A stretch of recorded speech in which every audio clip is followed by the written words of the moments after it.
Welcome back to the Delaware Way. Here's a headline that should concern you. Almost half of the children in Delaware in the third grade have trouble reading. They aren't at the reading level they should be at. Here to talk about that and possible solutions is Tyrone Jones, the Chief Impact Officer at the United Way in Delaware. Sir, thank you for being here. Let's start with the statistics.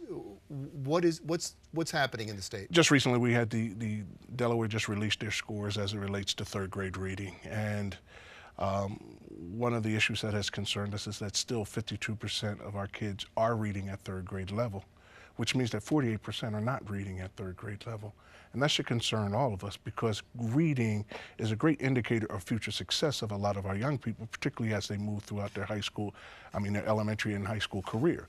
So if we're talking about getting young people who are ready for success, we've got to make sure that every child can read. It's an amazing indictment of the education system in Delaware, is it not? I think it's not necessarily an indictment of the education system as it is our ability to make sure that we're leveraging all of our resources to make sure that every child, particularly those in high needs communities, and we're talking about those who are subjected to a lot of adverse childhood experiences, trauma, and so forth, have the necessary resources in order for them to focus in on reading. We've got a lot of families who are focusing on their basic needs and other daily responsibilities, and reading may not be that thing that they're focused most on. So the way that you just phrased that, you would lead one to believe that this is an economic problem. It's an economic problem, but it's also an ability for us to leverage all of our social and support services that are necessary to be connected to a lot of our families.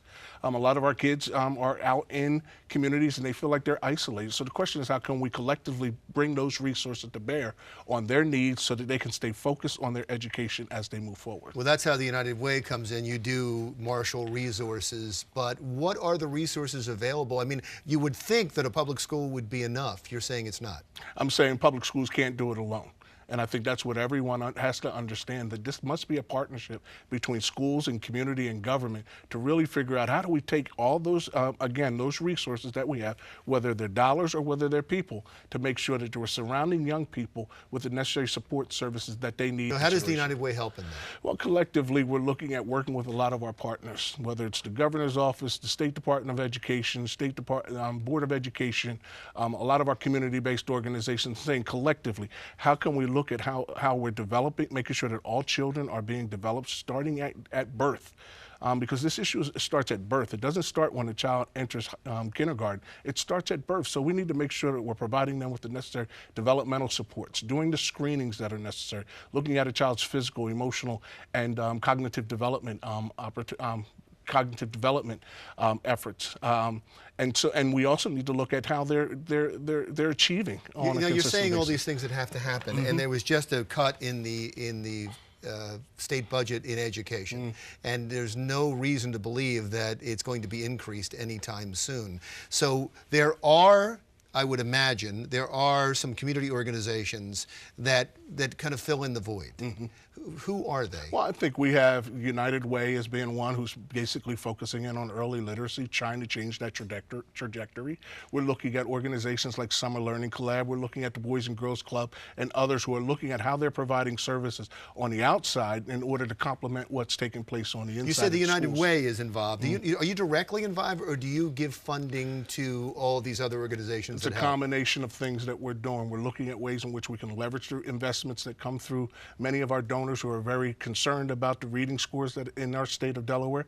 We're looking at ways in which we bring partners around the table to collectively look at this issue, basically saying how can we focus our efforts collectively on trying to change this. And then we're looking at how we can influence parents, influence schools, influence the legislature, influence whomever else may need to be at the table in order for us to make sure that we can change these readings. And how do people help?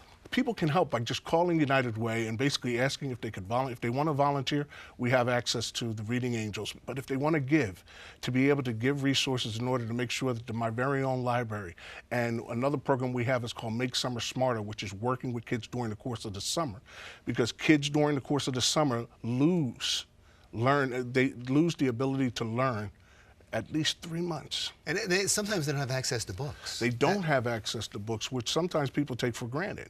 So here we're having an opportunity in which we create that opportunity for them to get at least 10 books. One child can get at least 10 books, start creating a library at home.